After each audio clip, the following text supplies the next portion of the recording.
Arizona has built a market where water can be stored in one place, pumped somewhere else, and traded like a financial product.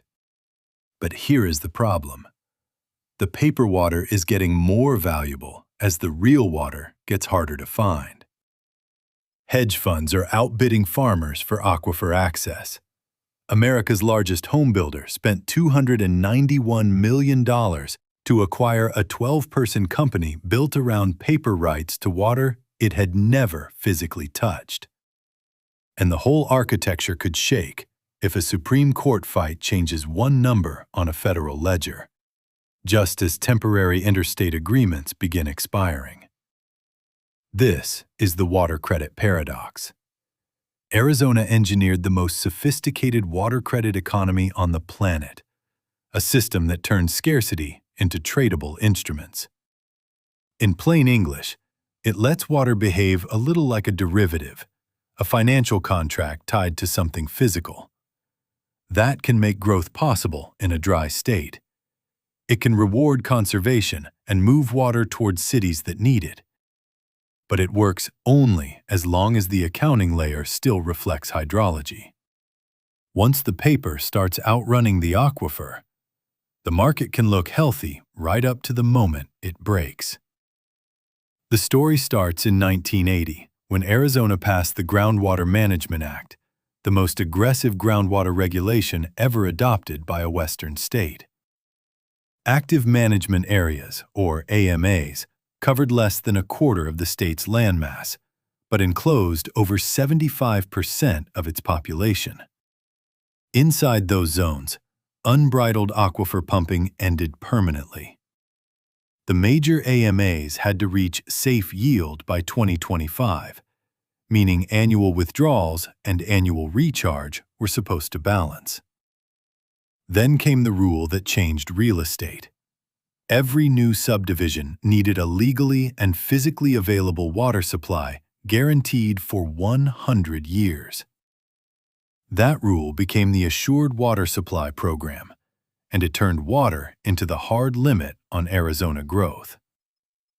Washington forced the issue. During the 1970s, Arizona farms and cities were pumping millions of acre-feet more groundwater than nature could replenish. Congress authorized the Central Arizona Project, a 336-mile canal to deliver Colorado River water inland, but attached a condition. Arizona had to curb aquifer depletion first or lose federal funding. The 1980 Act was the price of admission. But regulation alone did not create enough water for developers, cities, or declining aquifers. So in 1994, Arizona invented the tool that would define the next era: the Underground Water Storage, Savings, and Replenishment Act. That law created the long-term storage credit. The idea sounded simple. Take renewable surface water, usually Colorado River supply delivered through the Cap Canal, store it underground in a permitted facility, and earn a paper credit for every acre-foot banked. The credit never expired.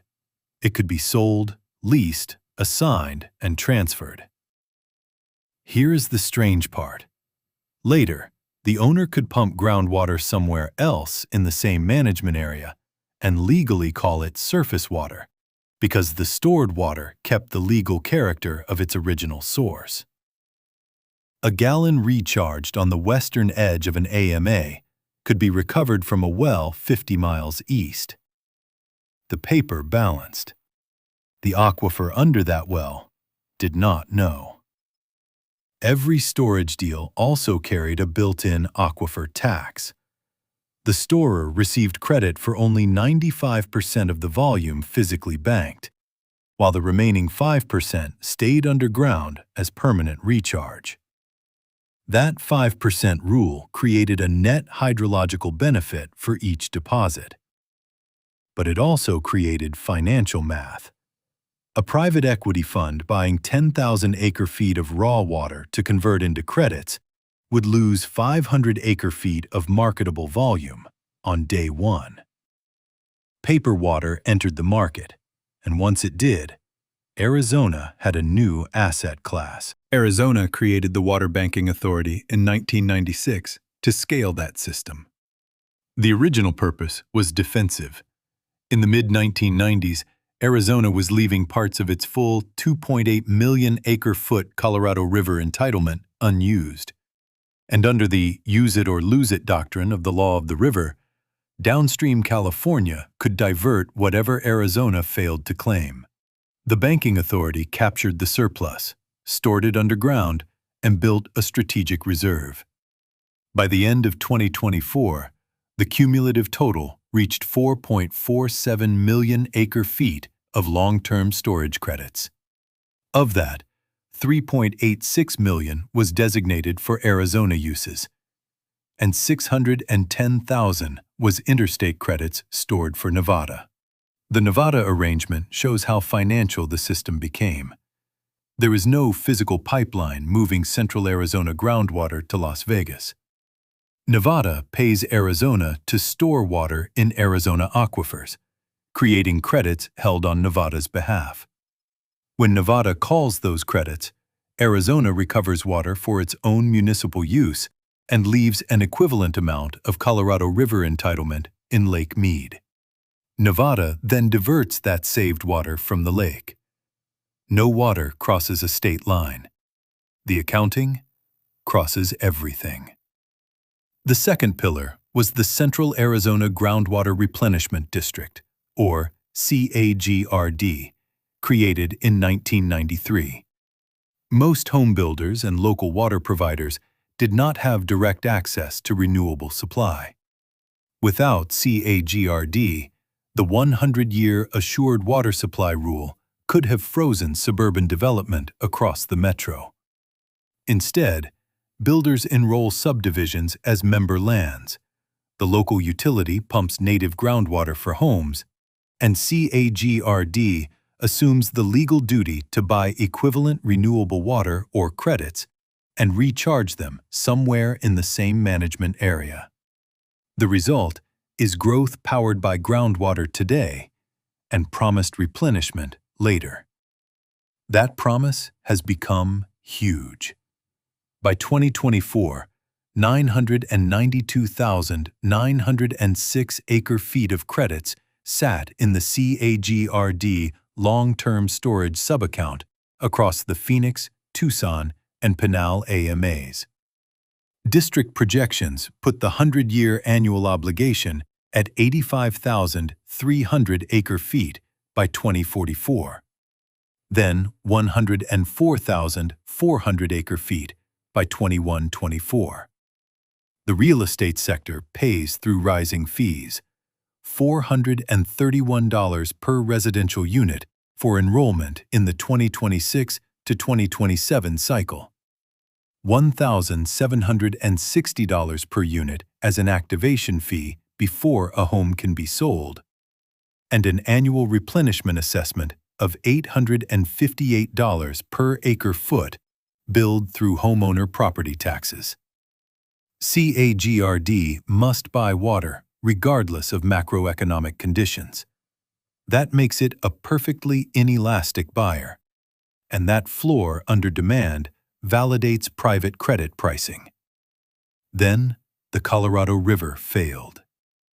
January 2022 brought the lower Colorado Basin's first ever Tier 1 shortage after Lake Mead fell below 1,075 feet. Arizona absorbed a mandatory reduction of 320,000 acre-feet. And because agricultural users sit at the bottom of the state's priority stack, the cuts landed mostly on central Arizona farmers in Pinal County. The 2026 Tier 1 shortage projects a 137,032 acre-foot reduction to the CAP non-Indian agricultural pool. Excess CAP water effectively vanished. The Banking Authority yielded zero excess deliveries in 2024, and instead spent $13.6 million in carryover funds to acquire 33,980 acre-feet of credits on the secondary market. Prices followed scarcity almost perfectly.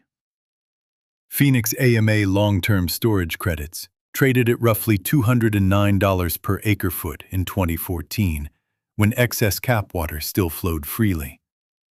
By 2023, the banking authority paid $300.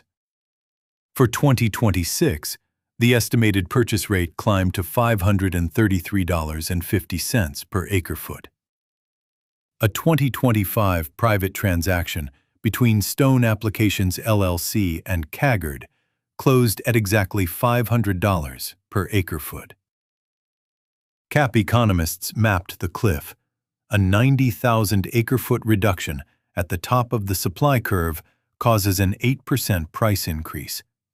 But the same reduction at the bottom, where municipal demand is perfectly inelastic, causes a 295% spike. In an extreme shortage with zero cap deliveries, marginal water cost would reach $12,840 per acre-foot. Private capital saw that curve early. 5 acre-feet of water used for alfalfa might yield 8 tons and a net profit between $1,000 and $1,500 per acre. The same 5 acre-feet, permanently severed from the land and sold to a municipality, can produce a capital yield exceeding $120,000 per acre. Greenstone Resource Partners showed the playbook first. Between 2013 and 2014, it bought roughly 500 acres in Cibola for under $10 million. By 2018, Greenstone severed the river rights and sold roughly 2,000 acre-feet of permanent entitlements to the town of Queen Creek for $24 million, at approximately $11,500 per acre-foot. It was the first successful transfer of a mainstream Colorado River entitlement from an on-river farming community to an off-river suburb. Water asset management pushed the model further. In 2024, an entity connected to the firm bought 13,000 acres in the McMullen Valley groundwater basin in La Paz County for $100 million in cash. The strategy was to scale down farming, especially water-intensive alfalfa, and repurpose the water for Phoenix. House Bill 2758 became the legal mechanism and the political battlefield. Committee passage came on a 6-4 vote. The floor vote failed 28-29. The bill was rescinded, then placed back on the active calendar. Rural county supervisors described their communities as sacrificial lambs for Wall Street speculators and Phoenix sprawl. Under HB 2758, withdrawals cap at 6 acre-feet per historically irrigated acre per year, with a rolling 10-year limit of 30 acre-feet per acre. A firm holding 13,000 acres would receive legal authorization to extract and export up to 78,000 acre-feet per year. D.R. Horton made the strategy even more direct. In 2022, America's largest home builder acquired Vidler Water Company for $291 million. Vidler had only a dozen employees, but its business model was finding, permitting, and hoarding water rights across the arid West. For D.R. Horton, the acquisition meant vertical integration over water supply, less dependence on rising CAGRD fees, and less exposure to the credit spot market. The elite asset class is Type 2 non-irrigation grandfathered rights, based on historical industrial pumping between 1975 and 1980. Type 2 rights are severed from land and can be sold or used anywhere in the same management area for industrial or commercial purposes. No new Type 2 rights can ever be created, making the class strictly deflationary. By 2024 and 2025, average sale prices reached between $8,000 and $12,000 per acre-foot, with data centers, semiconductor fabrication plants, golf courses, and private equity all competing.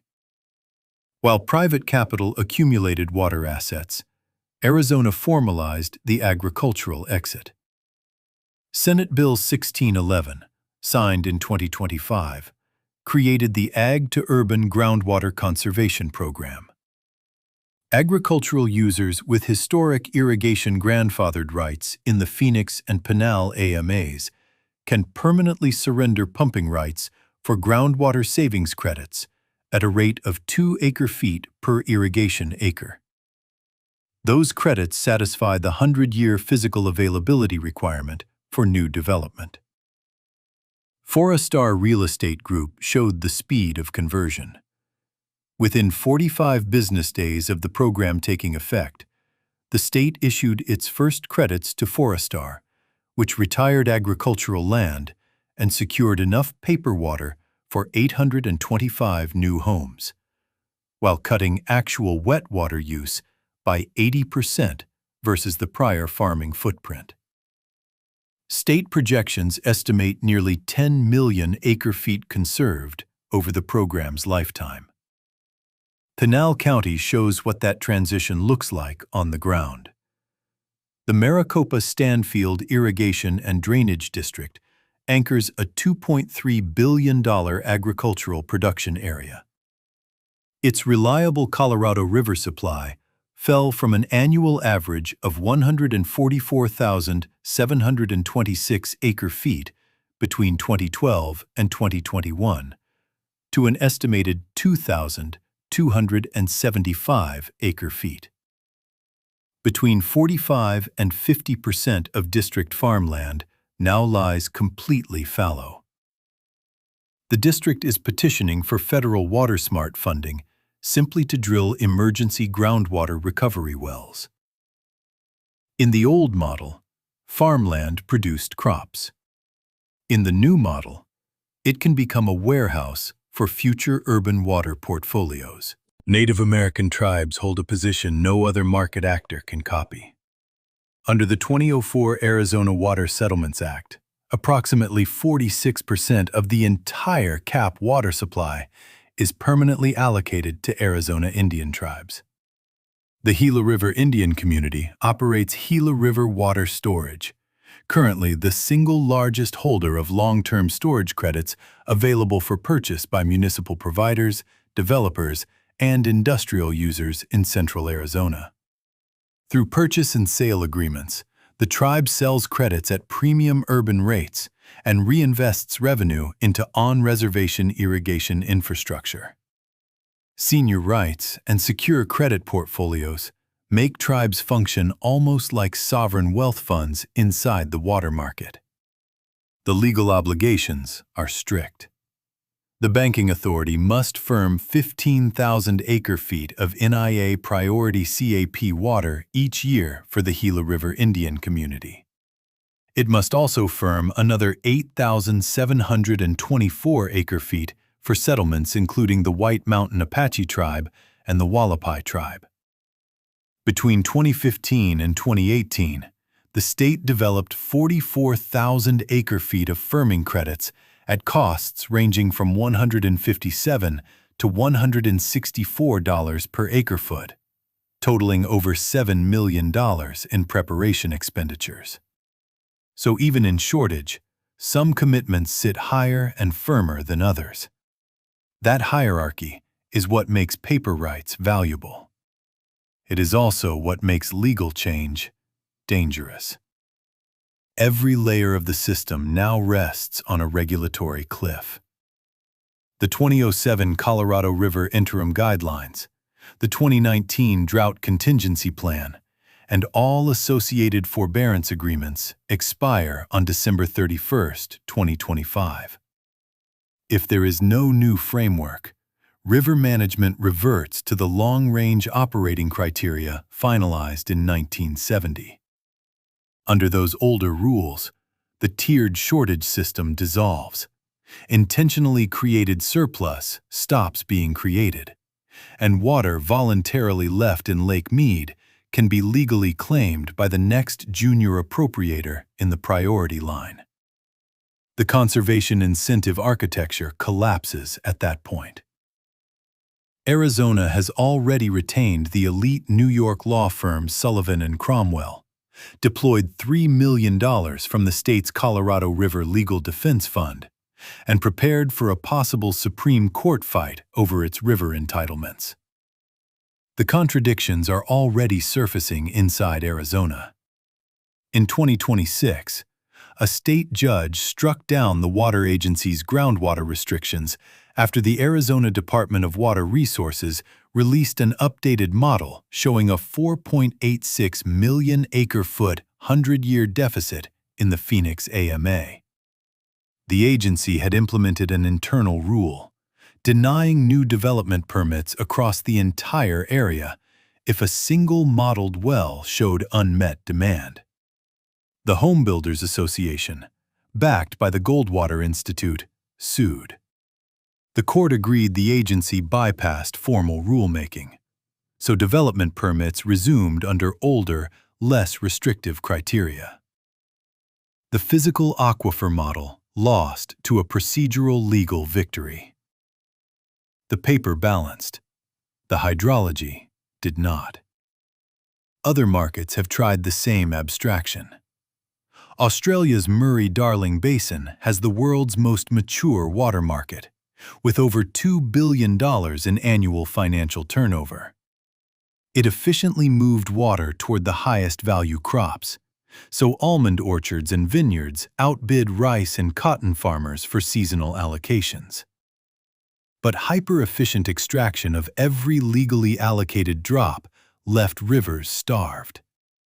During the 2017 to 2020 drought, lack of actual flow triggered massive cyanobacterial blooms and mass fish kills in the lower Darling River. The accounting layer balanced, while the ecosystem collapsed. Electricity markets offer the same warning. PJM Interconnection built a capacity market to guarantee grid reliability, and power generators sold billions of dollars in forward capacity credits, promising electricity during peak demand. Then Winter Storm Elliott hit in 2022. A large fleet of natural gas and coal plants failed because frozen fuel supply chains could not deliver. The 2025 to 2026 capacity auction price exploded from $2.2 billion to nearly $14.7 billion, and ratepayers absorbed every dollar. Arizona is running both experiments at once. Rural irrigation districts are becoming holding companies for urban water portfolios. Private equity buys farmland for the liquid asset underneath. And D.R. Horton spent $291 million on a 12-person water rights company. The credit market does real work. It allocates scarcity, incentivizes conservation, enables flexible trading, and has helped sustain one of the fastest-growing metropolitan regions in the country through 2 decades of structural drought. But it cannot manufacture physical molecules of water. That is the line every financial abstraction eventually meets. When paper credits authorize development over depleted aquifers, when legal victories override physical models, and when the architecture depends on temporary interstate agreements already past their expiration date, the question changes. It is no longer simply whether the water will run out. It is whether the ledger will admit it before the aquifer does.